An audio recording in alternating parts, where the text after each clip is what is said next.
Are you planning to move to Australia?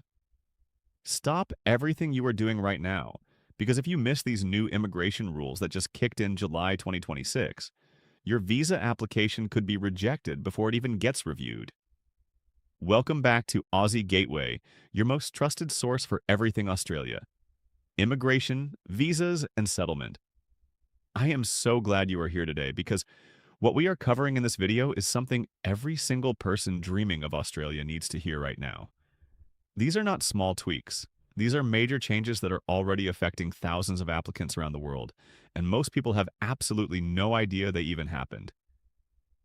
So stay with me till the very end, because the last update I share could literally be the difference between getting your visa approved or denied. Starting July 2026, the Australian government has officially rolled out a new points-based assessment system for skilled migration visas. The minimum points threshold has been raised from 65 to 70 points for the most popular skilled visa subclasses.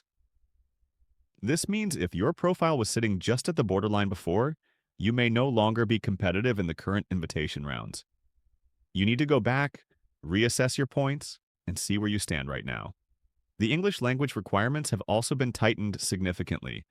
For many visa subclasses, especially the ones leading to permanent residency, you now need a minimum overall band of 7 in IELTS, or equivalent scores in PTE and TOEFL.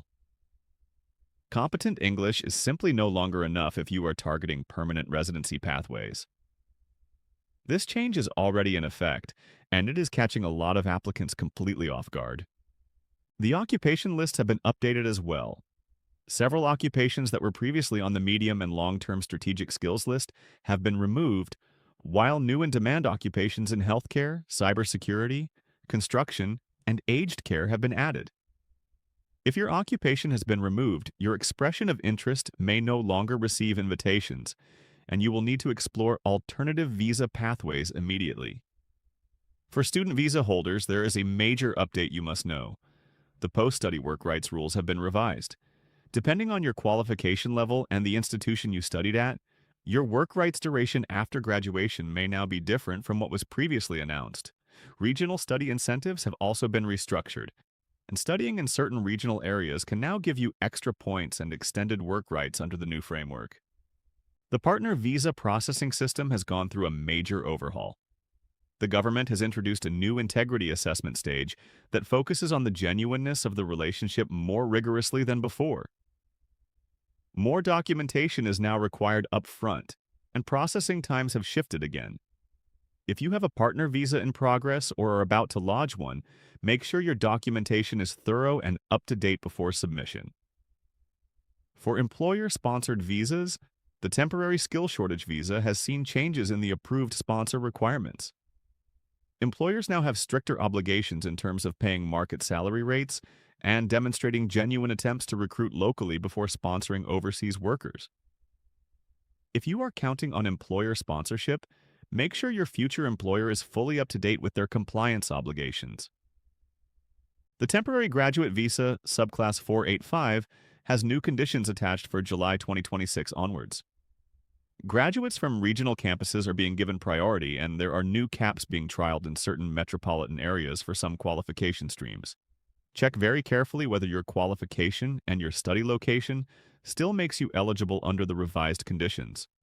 For the parent visa category, there is a significant announcement. The government has expanded the contributory parent visa program slightly, but processing fees have increased once again. The non-contributory parent visas continue to have extremely long waiting periods, so if you are sponsoring a parent, plan your finances and timeline accordingly. State nomination has also become more competitive. Several states have updated their occupation-specific requirements and now require a mandatory period of work experience in that state before they will consider your nomination application. New South Wales, Victoria, Queensland, and Western Australia have all released updated state migration plans for 2026 and 2027 that you need to study carefully before deciding which state to target. One more thing that is incredibly important: the Department of Home Affairs has ramped up its fraud detection and compliance systems using AI-based document verification. Fake documents, inconsistencies in employment history, and mismatched tax records are now being flagged faster than ever before. Please make sure every single document you submit is genuine, accurate, and consistent across your entire application. All right, Yar, we have covered so much today, and I really hope this video has given you the clarity you needed about these new July 2026 immigration changes. The rules are evolving fast, and the only way to stay ahead is to stay informed. That is exactly why Aussie Gateway exists, to make sure you never get left behind when it matters the most. If this video helped you even a little bit, please smash that like button right now.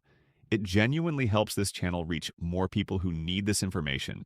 Subscribe to Aussie Gateway if you have not already, because we are dropping new immigration updates, visa guides, and settlement tips every single week.